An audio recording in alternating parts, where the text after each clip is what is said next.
Se você tem gasto o seu dinheiro com cursos de sobrevivência no mato, nas matas, na roça, nos montes, se você tem dado ouvido a pregadores que ensinam essa falsa doutrina de fugir para os montes, ou se você tem seguido pessoas, que ensinam esse tipo de coisa, pode parar. Se você tem aprendido que a igreja de Cristo deve fugir para os montes na grande tribulação, sai fora disso. Para que você entenda o porquê, eu peço que você fique até o final desse vídeo, para que você saia daqui com a sua mente aberta e com mais conhecimento da verdade que liberta e prepara para o tempo do fim. Antes de mais nada, eu quero agradecer aos novos inscritos aqui do canal. O canal está chegando a quase 4.000 inscritos. E tudo isso graças a Deus e a você que compartilha o conteúdo postado aqui. Com certeza, Deus vai te abençoar grandemente por essa atitude que você tem de compartilhar essa mensagem, porque todo aquele que compartilha a obra de Deus, boa coisa faz. Se você ainda não é inscrito aqui no canal, é só clicar abaixo em inscrever-se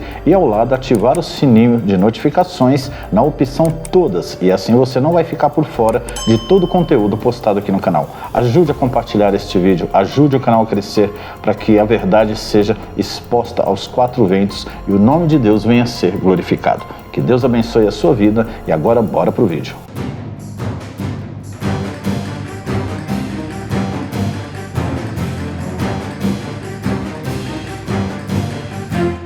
Bem, irmãos, primeiramente eu quero ler uma passagem que está em Mateus 24, do 15 ao 18, para vocês entenderem o fundamento desse vídeo. Então eu peço licença, eu vou colocar aqui o meu óculos para poder ler para vocês, aqui na minha Bíblia que está aqui do lado, e vocês acompanhem a leitura aí comigo, tá bom?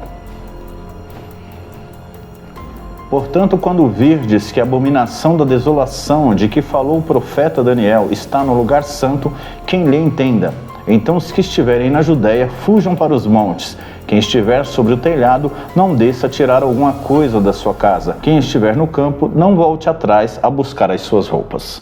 Então, irmãos, aqui essa passagem, infelizmente, ela é mal usada por muitos pregadores e até mesmo por pessoas que usam dela para poder ganhar dinheiro vendendo cursos de sobrevivência, dizendo que a igreja na grande tribulação vai ter que fugir para os montes, e onde não tem montes, para o mato, para a selva, Então as pessoas fazem de tudo para ganhar dinheiro.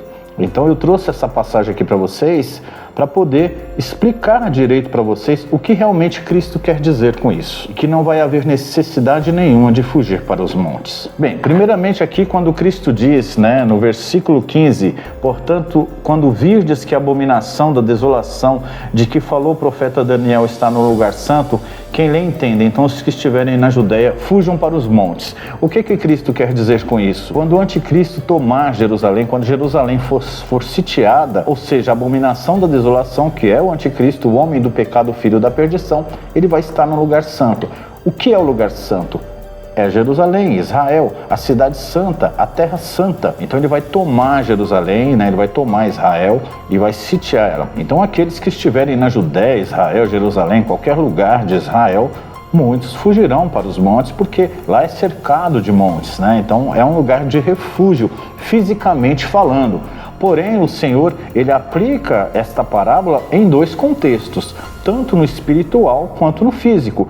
O monte na Bíblia nem sempre quer dizer o monte físico, mas o monte santo do Senhor.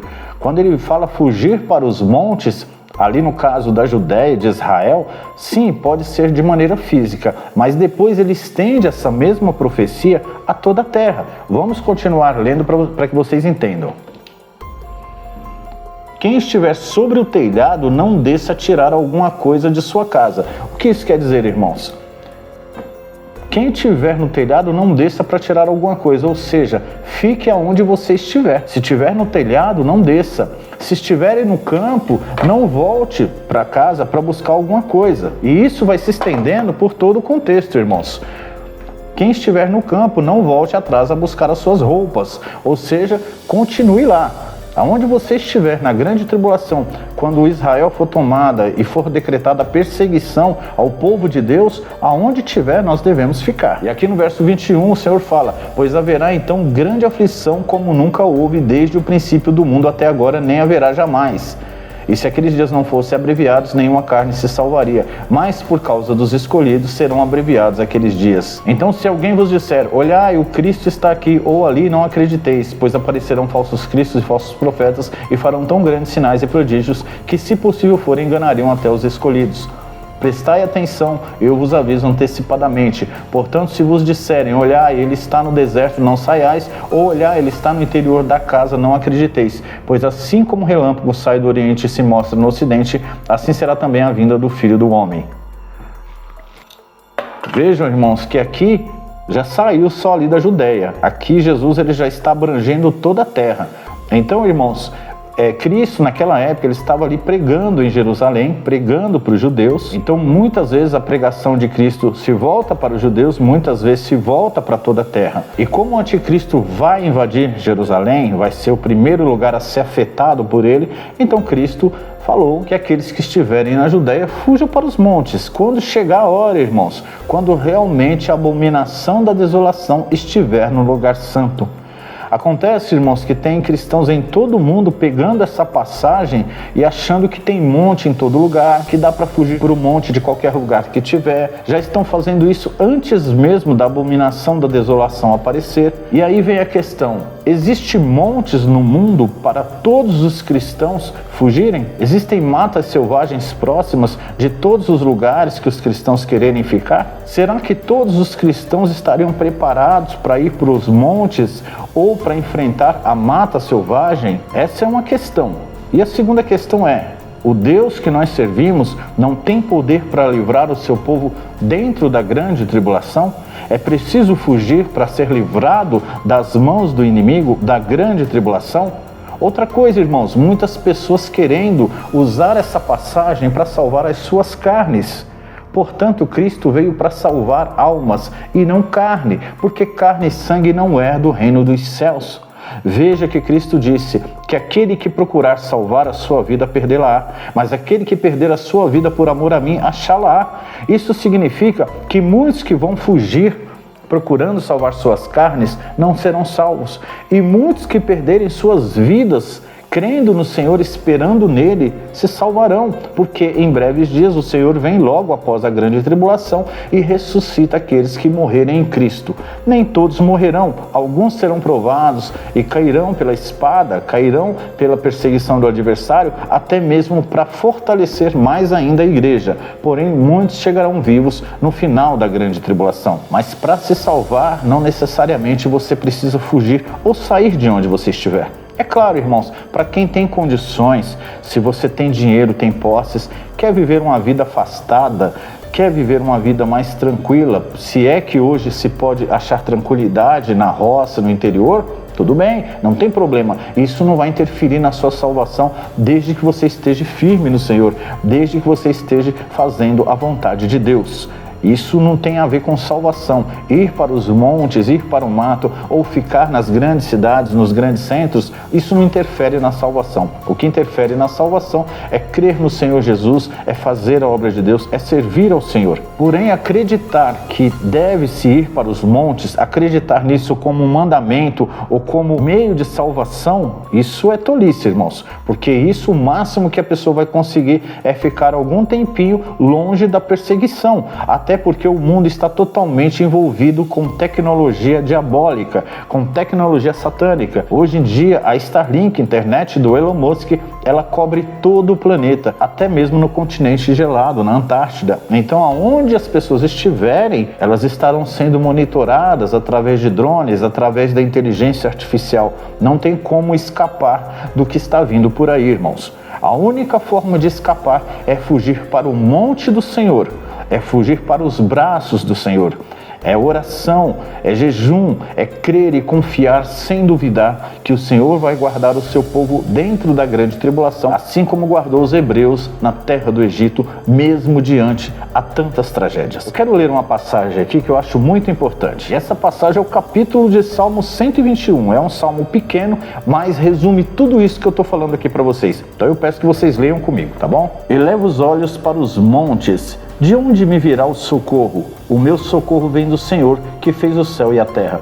Veja que Davi aqui, ele eleva os olhos para os montes, né? Os montes físicos, e ele mesmo se questiona, de onde virá o meu socorro? Porque o monte representava um lugar de refúgio, mas ele mesmo cai em si, né? O Espírito Santo mesmo responde dentro dele mesmo, o meu socorro vem do Senhor que criou os céus e a terra. Não deixará vacilar o teu pé, aquele que te guarda não dormirá. Certamente não dormirá, nem dormirá o guarda de Israel. O Senhor é quem te guarda, o Senhor é a tua sombra à tua direita. O sol não te importunará de dia, nem a lua de noite. O Senhor te guardará de todo mal, irmãos. Ele guardará a tua alma, o Senhor guardará a tua entrada, a tua saída, desde agora e para sempre. Tá vendo, irmãos? Então, aqui já tem a resposta.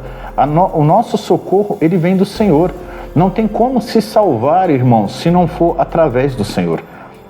A grande tribulação é a prova final da igreja, não tem como fugir dela. Porque se fosse para fugir, se fosse para sair de dentro da grande tribulação, aí sim o Senhor arrebataria a igreja antes. Mas como isso não vai acontecer, e para quem ainda tem dúvidas, está cheio de vídeos aqui no canal falando sobre arrebatamento, sobre arrebatamento antes da grande tribulação, desfazendo essa doutrina falsa que existe aí, né, que muitos acreditam. Então, quem tem dúvida, assiste os outros vídeos falando sobre isso. Então, nesse vídeo eu não vou comentar sobre isso, porque eu já fiz vários vídeos falando a esse respeito. Então, irmãos, como Jesus não vai arrebatar a sua igreja, os eleitos, os escolhidos, antes da grande tribulação, então não faz sentido fugir. Vejam, irmãos, eu gosto muito de comparar o dilúvio, né, os dias do dilúvio, a destruição de Sodoma e Gomorra e a saída do Egito com os dias da grande tribulação. Veja que no dilúvio, o que Deus fez? Deus, ele é um Deus estratégico. Ele primeiro fez com que Noé construísse a arca, fez com que Noé pregasse que haveria um dilúvio e ao mesmo tempo ninguém acreditou, a não ser Noé e a sua família. Depois Deus livrou Noé e a sua família no meio do dilúvio.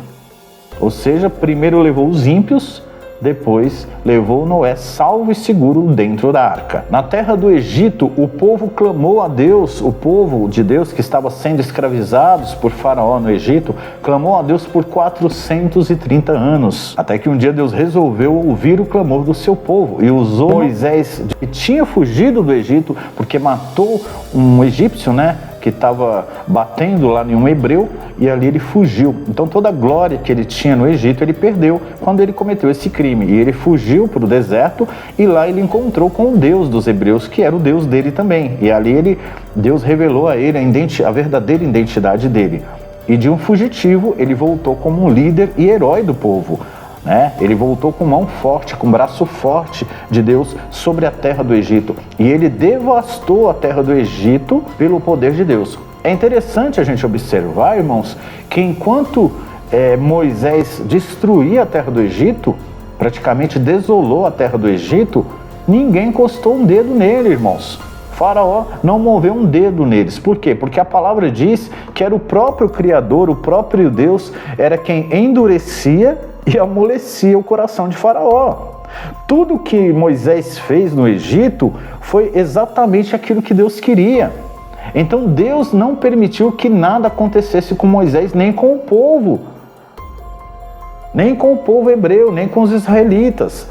Veja que Faraó tinha o povo ali sob o domínio dele, mas mesmo Moisés indo todos os dias afrontar Faraó, pedindo que ele deixasse o povo ir, e ele se endurecia, não deixava, e aí Moisés vinha com uma praga, vinha com outra praga, e Faraó ficava doido da vida. Mas cadê? Mandaram prender Moisés? Não. Mandaram matar Moisés? Não. Por quê? Porque o que estava em Moisés era muito mais forte do que o que estava em Faraó. E veja também, irmãos, é interessante a gente observar que o povo de Deus, eles não fugiram. Eles saíram da terra do Egito, eles saíram com mão forte, com Deus guiando eles. Eu estava lendo Êxodo, capítulo 14, é muito interessante, irmãos. Eu não vou ler tudo aqui para o vídeo não ficar muito longo, mas depois vocês leem e meditem. Irmãos, é maravilhoso o que Deus fez. Deus não só livrou o teu povo, como ele devastou na cara dura lá de Faraó a terra do Egito. deixando o povo dele, o povo hebreu, totalmente isento das pragas, ou seja, nenhuma das pragas que caiu sobre o Egito atingiu sequer 1 centímetro o povo hebreu. Inclusive as pragas da morte dos primogênitos, onde todo primogênito da terra do Egito morreu, inclusive o filho de Faraó e até mesmo o primogênito de todos os animais, e nenhum homem, uma mulher, uma criança, um animal dos hebreus foram tocados pela morte. Por quê? Porque Deus passou somente sobre os egípcios, ainda que o povo hebreu estivesse ali juntos e misturados na mesma terra. Isso quer dizer o que, irmãos? Que Deus ele tem poder suficiente, irmãos, sem duvidar, para guardar o seu povo dentro da grande tribulação. Deus guardou o seu povo dentro da terra do Egito, no meio de todas aquelas pragas. E o mais interessante é que depois que Deus cumpriu tudo o que ele quis, porque ele queria ser glorificado em Faraó, ele queria fazer tudo aquilo, foi propósito de Deus. Por isso que Deus não permitiu que Faraó deixasse o povo ir nas primeiras pragas. Toda vez que ele resolvia deixar, o próprio Deus ia e endurecia o coração de Faraó, porque ele queria terminar o serviço. E depois que Deus fez tudo isso, o povo de Deus saiu da terra do Egito, levando tudo que eles tinham, não deixaram nada para trás, para vocês verem que eles tiveram tempo de se reorganizar, eles tiveram tempo de preparar tudo, saíram ali tranquilamente. E depois que eles estavam a certa distância já do Egito, foi que Deus endureceu. Aí o que Deus fez? Ele endureceu o coração de Faraó, para que Faraó perseguisse o povo. Foi o próprio Deus que colocou no coração de Faraó para perseguir o povo. Irmãos, dá para duvidar de um Deus desse? O povo já tinha saído, Deus não podia deixar Faraó lá sossegadinho? Não, Deus quis que Faraó fosse atrás do próprio povo dele. Por quê? Vai lendo lá depois, Êxodo capítulo 14. O que Deus fez? Deus colocou um anjo na frente para guiar o caminho e um anjo atrás para poder fazer divisão entre o espaço que estava o exército de Faraó e o espaço do exército dos israelitas. Então os anjos do Senhor estavam ali em prontidão, eles não deixavam que o exército de Faraó se aproximasse a ponto de alcançar os hebreus. E quando chegou na frente do mar, Deus ainda mandou eles armarem tendas, porque a distância estava muito grande e Deus queria que o exército se aproximasse. Quando o exército de Faraó começou a se aproximar do exército do Senhor, o que o Senhor fez? Mandou os anjos, o anjo que estava na frente ir para trás, juntar com outro anjo para poder confundir o exército de Faraó. E ali eles começaram a mexer nas carruagens, as carruagens começaram a soltar as rodas, os cavalos começaram a ficar perturbados, o exército começou a não entender mais nada. Isso atrasou a perseguição do exército de Faraó, para alcançar o exército do povo de Deus.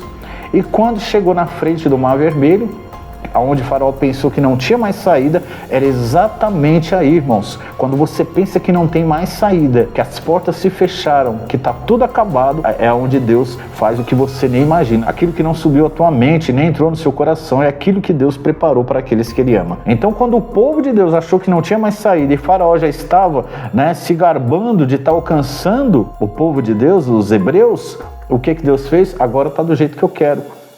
O povo começou a clamar: Moisés, e agora o que a gente faz? Moisés olhou para o alto: e agora, Senhor, o que eu faço? E Deus respondeu: por que clama a mim? Diga ao povo que marche, pega o teu cajado, fere as águas, que eu farei com que o povo passe pelo mar em seco.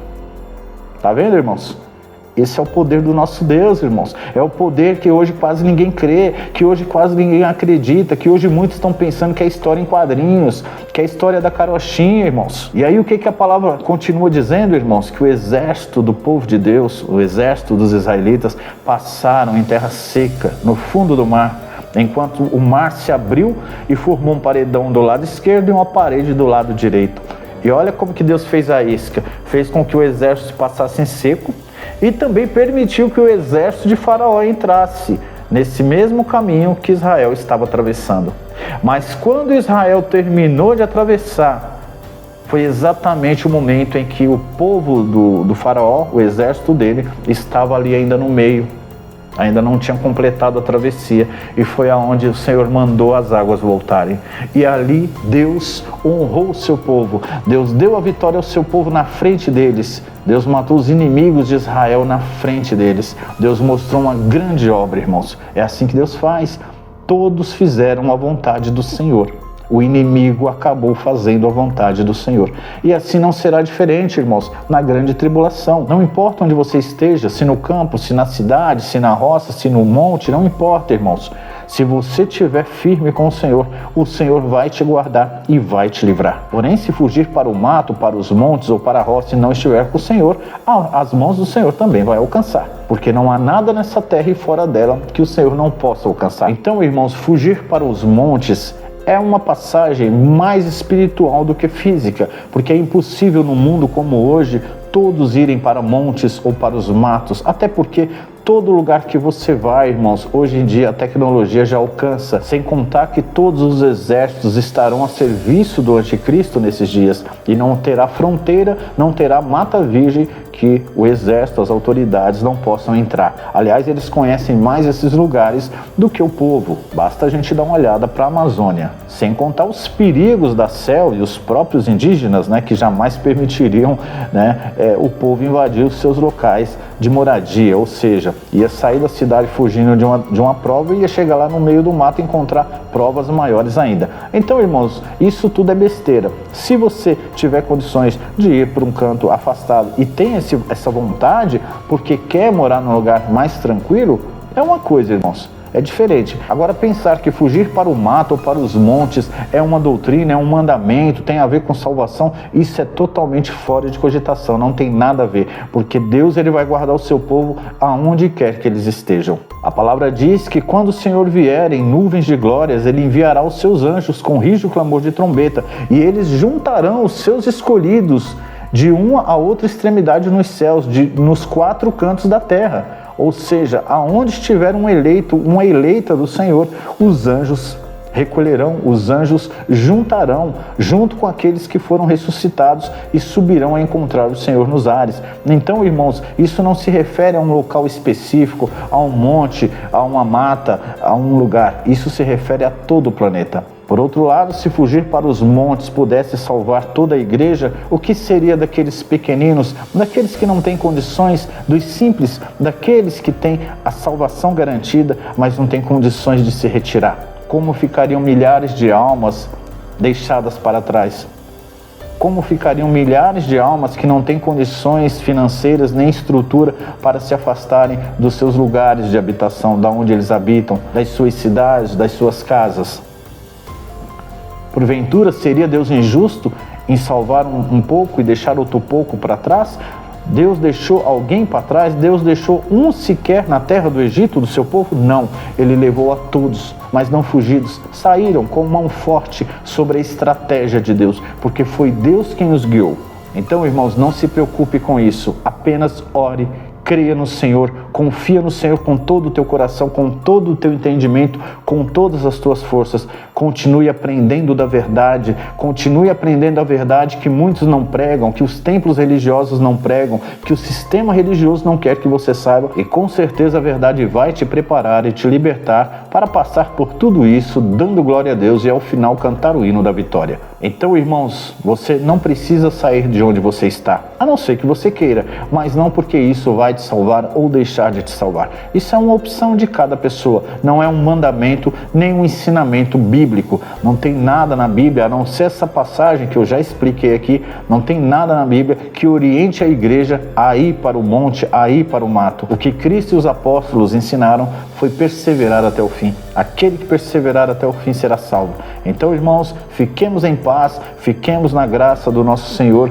aprendendo a verdade que prepara e liberta, que com certeza boa coisa é. Se esse vídeo te ajudou, te esclareceu alguma dúvida, eu peço que você ajude aqui o nosso canal compartilhando esse vídeo com o maior número de pessoas que você puder. E se você ainda não é inscrito, inscreva-se aqui no canal. Abaixo do vídeo você clica em inscrever-se e ao lado você ativa o sininho de notificações na opção todas. Assim, toda vez que eu estiver postando vídeo aqui, quase todos os dias, essa semana eu tive que dar uma parada por uns imprevistos que aconteceu e também pela abertura do outro canal, Conexão com Deus, com Antony Queiroz. Então, devido a esses contratempos, eu fiquei essa semana sem postar, mas estou aqui novamente com vocês, trazendo novos conteúdos, novas verdades, trazendo aquilo que muitos tem dúvida e não conseguem achar respostas, tá bom, irmãos? Então eu peço que você que ainda não é inscrito, inscreva-se aqui no canal, e para todos vocês aqui que me seguem nas redes sociais, aqui no canal Profecias do Fim, eu peço que vocês acessem aqui abaixo do vídeo, na descrição do vídeo, vocês clicam ali em mais, vai abrir a descrição do vídeo